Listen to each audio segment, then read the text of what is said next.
how are you doing? How is, quarantine? What's this past year been like for you?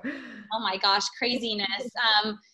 Well, obviously we didn't know the outcome of what was going to happen. And obviously we're still dealing with it. I live in Newport Beach now full time. I still go up to LA for work, but when Tarek and I met, I moved myself. Well, we moved, me down here. We kept a place in LA for a little bit.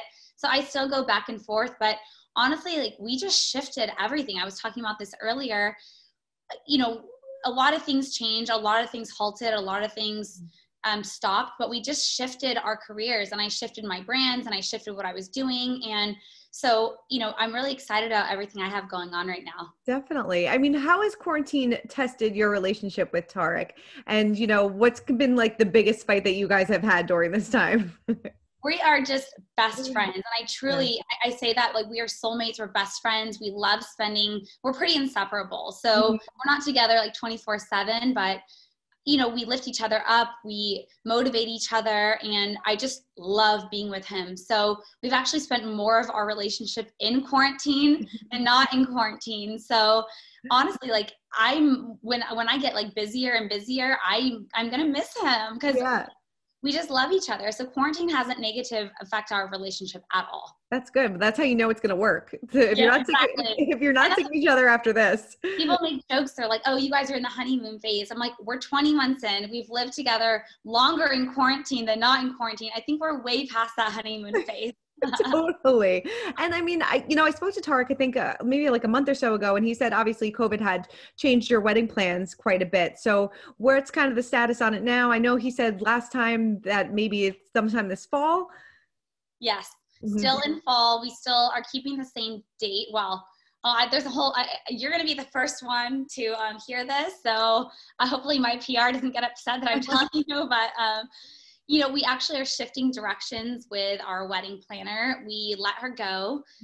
We just weren't meshing well with certain things. And because we're so busy, I really need someone to hold my hand through the wedding. And I've never been a girl that envisioned a wedding for myself. And honestly, like I don't want to be there every step of the way. I just want us to tell her our vision, and then we kind of step back and let the experts go to work. So, we just weren't meshing well together. So I'm actually interviewing wedding planners right now, and I have some time though, but it's a little bit stressful, but that's the thing. I don't want it to be stress. I want it just to be a big fun wedding, a big fun party. And so now I'm looking for the right fit. Totally. I totally agree with you. When I was planning my wedding, I was like, here's what I need. You take care of it, because I'm not the expert. I know I'm not an expert. So I want the experts to do their job. Yeah. I mean, what kind of are you envisioning for your wedding? We would definitely want more like muted colors. We're thinking blacks, whites, champagnes, or like a touch of gold. I asked Tarek the other day, like, because, I had my vision, and he's very much like, whatever you want, honey, whatever you want. But I also want him to be very involved. I don't want him to just show up and be like, oh, okay, this is what you did. And he doesn't want that either. So I asked him the other day, okay, what do you envision? Like, what do you want? And it's so cute. He said, I want white flowers. I want a white arch with beautiful white flowers all over it. I want you to walk down a black aisle, and I want crystals everywhere. I love that. I'm like, oh, it's so cute. So, I'm kind of shifting. I didn't think about the white flowers. I was thinking like pops of pink. So now I think I'm going to shift and maybe do like more white flowers. I love that. Very classy. Because obviously Tarek is a designer, you're in real estate. Is it hard for you to agree on things, or do you always kind of see eye to eye? We see eye to eye. Our design style is super similar. We're redesigning. We bought a home together, and we're down here in Newport Beach, and we're actually redesigning our house and remodeling. It's almost done. Yay. So we have very similar design styles. And I've brought a lot of my LA style down to Newport. And I think where he was a little bit more neutral, he's going more bold and then adding in like a sexier design style now. I love that. You're flipping him. Exactly. Flipping Tarek. Totally. I mean, what are you most looking forward to when you become Mrs. Tarek El Moussa? Oh, I just can't wait. I already feel like I already have an email that's like Heather Ray El Moussa. So I've already like started shifting things over like slowly and changing my Instagram name and things like, not yet, but right. Eventually. But I just cannot wait. He is my best friend. He's my motivator. And I want everyone to know, like, I was one that always believed in true love and soulmates. And it was hard out there. Like I dated, and it was awful. And I got my heart broken. I got hurt. And I honestly, I knew that he was out there, and I knew that there was someone out there that was perfect for me. And, but you start to give up when you're dating and it's not happening. And, no one's at that status that I wanted and that love. And so when I met him, like, he just changed my whole life. Totally. It was so funny when I was speaking to him that he told me, like, I think when you first met him that you thought he was a bit of a douchebag. I did because, I met him down here in Newport, and I never came to Newport Beach. And I just happened to come down here for 4th of July. He was single. I get it. He had, people on his boat. He was partying, he had girls there. And he came out to me, and I knew obviously he was on TV, and I had watched his show in the past. I had heard about his divorce, it was all over the place. And after dating so many douchebags, I'm like, I just can't do this again. I was at a place in my life. I was 31 years old. I wanted to meet someone and get married, and it just wasn't happening. So he honestly, he scared me. And I actually canceled our first date. I was that scared. I really did. And then I think he said that you guys just got really drunk on your first date, and after that it was perfect. I got him drunk because he was nervous, and like I could see it. Like, he wasn't eating, he was moving a lot. Yeah. He had some anxiety anyways, so he was just like moving and anxious and going to the bathroom and sweating and wiping his sweat off. And finally, I'm like, let's just have fun and let's drink some shots of tequila. And then that was it. I love that so much. And the rest is history. It was so funny that so many people had so many questions about your new tattoo. Did you have any idea that people would have such a reaction to this? No, it was completely taken out of context. And the whole meaning of it was blown way out of proportion. And so obviously you saw I took it down. Like, we woke up the next morning, and it was like so much negativity surrounded by something that was meant for my fiance and meant with so much love. So we took it down, which then stirred up more controversy. But I don't like negativity. I don't like negativity on my page. I don't like to read negativity. It really upsets me. And so I'd rather just take it down and move on from that. But I'm glad, like, I got to clear up the story last week. I did an interview, and I got to clear up like why I did it, the meaning behind it. And so yeah, it's just, it's ridiculous to be honest. Yeah, no, totally. It is ridiculous. But like, yeah, if you could explain to us like why, like the meaning behind it and why you did it. And then will he be getting "Yes, ma'am, Mrs. El Moussa" tattooed on him? We've actually talked about that. And cause like, I got it, and he's like, oh, I'm going to get your name. And so I'm like, okay, well, what name are you going to get? I don't know if he will, to be honest, but maybe he'll get it in the same spot. I don't know. It's something cute we do around the house. Like, it's like, Daddy's the boss and Heather's the boss. And so he'll say something, and I'm like, yes, sir. And then I'm like, yes, sir, Mr. El Moussa. And he'll say, yes, ma'am, Miss El Moussa. And it's just something something cute. And, it's going to be my last name. I know they say like names are the kiss of death for tattoos, but it's my last name too, right? So it was just something sweet for him. I wanted to show him. I mean, obviously he knows how in love I am, but it was a cute Valentine's Day present for him. He's the hardest person to buy for. So this is something special that can never be bought. Definitely. And I'm sure he absolutely loved it. Oh, he loved it. Yeah. I surprised him. I made it really romantic, and it was a really special night for us. Yeah, totally. And you also just recently upgraded your engagement ring. I mean, I didn't think it could get any more beautiful, but it did. I know. It's like I told you earlier, I wasn't one to plan a wedding, and I never envisioned my wedding, but I was someone that always saved wedding rings. Yeah. I'm not kidding. For like the last 10 years, I have all these rings saved in my phones of designs and styles that I want. And it was a gold emerald cut. And that's what he got me, a gold emerald. I love gold band with emerald cut diamond. And he had the idea of designing the rest of the ring together. But I was like, it's so stunning already. Like, what else can we add to it? And he came up with the idea of adding diamonds around the band. And I'm like, I don't want it to take away from the stone. Like, it's so beautiful. And it just enhanced it so much more. And like, who doesn't love more diamonds, right? You can never have enough diamonds. Are either one of you a bridezilla at all? I think like that's exactly what I don't want. Yeah. I could probably have the more potential to be a bridezilla, but not really. I don't want that at all. But I think as far as like just stress that happens from a wedding. Yeah. And I'm so busy that managing one more thing and micromanaging, that's why I need someone on a wedding plan that's efficient on top of it, can just kind of see my vision and take charge, because I don't have time to micromanage, and I don't want the stress of having to do that, because I have so many things between the kids and and work and real estate and everything I'm doing, I can't pile on more things. And I don't want to be a bridezilla, so I want to keep the stress away. Totally. Obviously you have such a good relationship with Tarek's kids. I mean, going into this, was that something that made you nervous? Were you nervous about maybe potentially being a stepmom?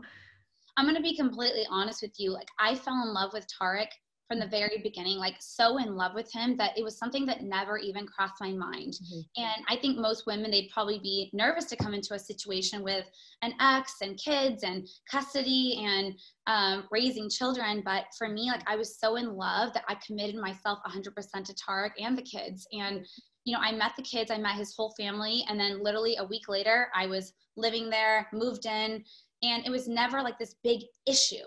Like it just fit so well. And Taylor and I became like best friends from the very beginning. Braden and I, it took a little bit longer to get really close with him, but now like him and I we're best friends. We're besties. I mean, why would you say it took Braden maybe a little bit longer to kind of warm up to you? Because obviously it's a big change for the kids as well. I think because he was 3 when I met him, and I'm this new girl coming in, and mm-hmm. I don't think he, obviously being 3, didn't understand who I am and what I'm living at the house now with them. And, but honestly, like about probably 10 months ago, I really like fully committed my time to raising the kids and being there with them. And, we're just such a tight family now, and it's so special to watch them grow. I've never seen children grow up in front of my eyes. And, I met Braden when he was 3, Taylor was 8, and now they're 10 and 5 going on 11 and 6. And every week we get them back. Like I get to see them changing, and Braden's growing and he's curious and he's asking questions. And it's so fun to watch their minds work and the things that they're learning. It's so cute. I've never experienced this before, and it's so special. I love that. I love it. Did they ever give you, besides like, Braden a little bit in the beginning, did you ever face any challenges as a stepmom? And what advice for new stepmoms would you give? Honestly, I never had any challenges at all coming into Tarek's family. Okay. Like even with the kids and his family, we just fit so well together. There was never like that period where they had to get used to me. I mean, besides, Braden, maybe like he was a baby, he was still young, but no, there was never hiccups. We haven't had issues. It's just like, I just kind of moved myself in, and we became this cute little family. But, I think the challenges of being a stepmom is, well, first, I never thought I'd be a stepmom. I never thought I'd be, raising kids. And it's just the most fulfilling thing I've ever done in my life. They're so special to me. And I put them first above myself. I put them first above Tarek. Well, he's number 1 too, but I put them before me and my needs. Like this morning, Taylor forgot her guitar. She was at her mom's house, but we have her guitar here. She forgot her guitar. So she calls me, Heather, can you bring my guitar? And I'm like, I have work, I'm filming, I'm doing this. And I'm like, okay. So I throw on my slippers. I run out of the house, no bra on, hair, like hat, like forgot my sunscreen. And I run to the school to like drop off her guitar. I think the hardest thing is I'm raising humans. Mm-hmm.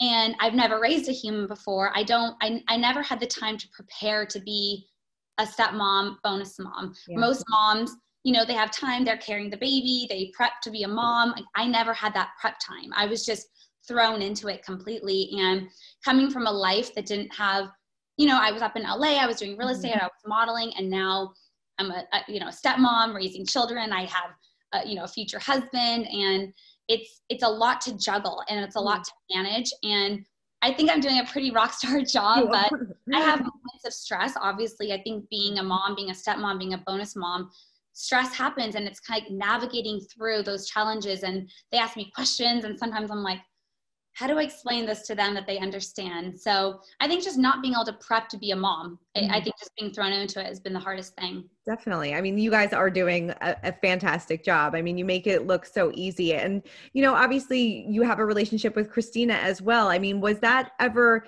intimidating, awkward in the beginning, or was it kind of like an easy transition with her as well?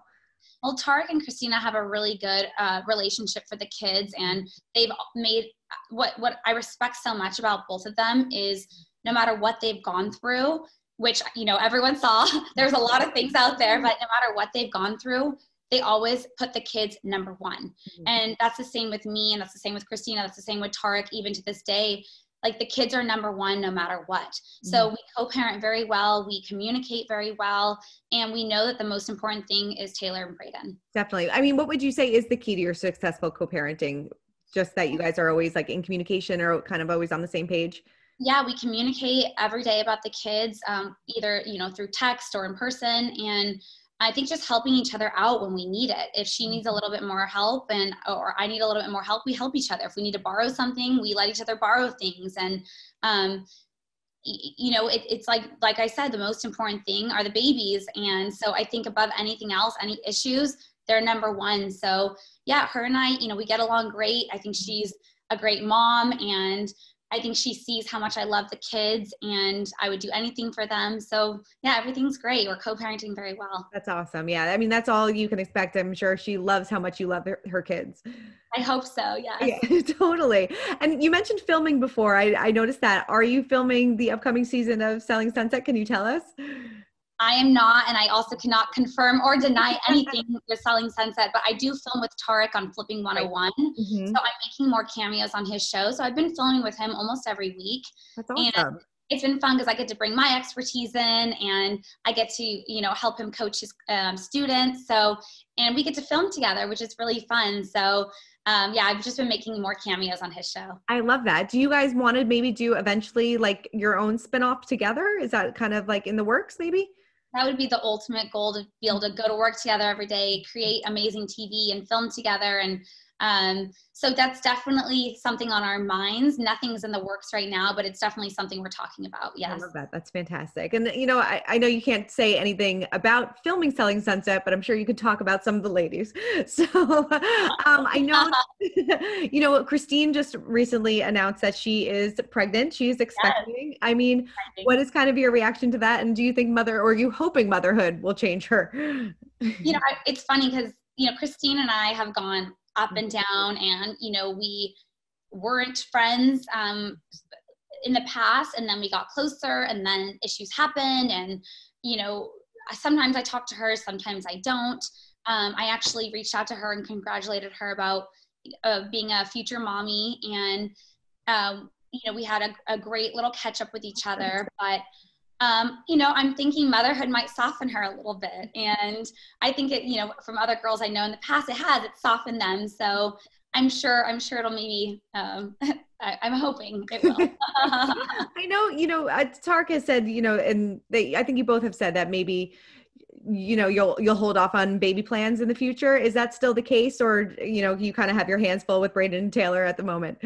Yeah, I think what people forget is even though I don't have a baby, I'm still helping raise, of course, you know, Tarek and Christina's kids. So I'm still very much a part of their lives. And so adding in another baby, like that would be 3 kids for us. And I'm so focused on my career, and I have so much amazing things going on, like Tarek and I both do, that bringing a baby into my life right now would change a lot, and I'm not ready for that. So we always say, like, we don't know what the future holds. In another year, things could change. In 6 months, things could change. But right now, it's not on my plate. Definitely. You know, going back to Christine a little bit, I know that you said, you know, your relationship ebbs and flows. And I know that she spoke out about your relationship with Tarek in the past. Did she ever apologize for the comments that she made?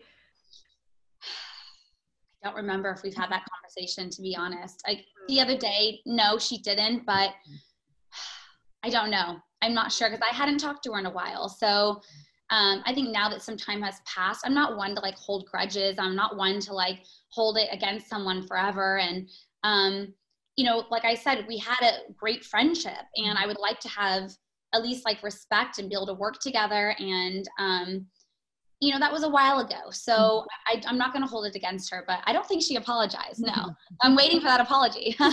Is she invited to the wedding? Well, right now, no. We'll have to wait and see what happens. You still have a few months to go. Things do change. I mean, is anybody from the Selling Sunset team in the bridal party? I'm not having a bridal party, actually. Yeah, we're not doing like a super traditional wedding. So I'm not going to have a bridal party. Taylor and Braden will be a part of our wedding. And then, you know, my sister and Tarek's sister, but it's going to be, yeah, it's not traditional, but they're all invited. Yes. I love that. You know, Amanda's obviously going through a hard time. She's opening up about her ex on social media. I'm actually speaking to her in a little bit. I mean, how has the cast been there for her, and how have you been there for her, and how is she doing? Yeah, I love Amanda. We started off on a not the best, foot, but um, she sees how I am with the kids, and she respects me so much for being a bonus mom, a stepmom, and I respect her journey so much, and what she's going through is so hard, and I know her kids, and they've come down here, we've had play dates, and I love her, I adore her, she's the sweetest thing, and I just told her, like, come down and hang out with us, we'll go do a play date with the kids, we'll go out on the boat, we'll do something fun, because especially having kids in my life, and they're so precious, and they're they're just so precious that if anything hurts them, it breaks my heart. And seeing her kids go through this is just, it's heartbreaking for me. Yeah, it really is. I don't know how she does it. It's got to No, I be don't know how she impossible. does it. I really don't, like the stress of what she's dealing with. And managing like her life and work and everything she does, and taking care of two beautiful kids. It's not easy. And she's a rock star for doing it. And she's a positive person the whole time.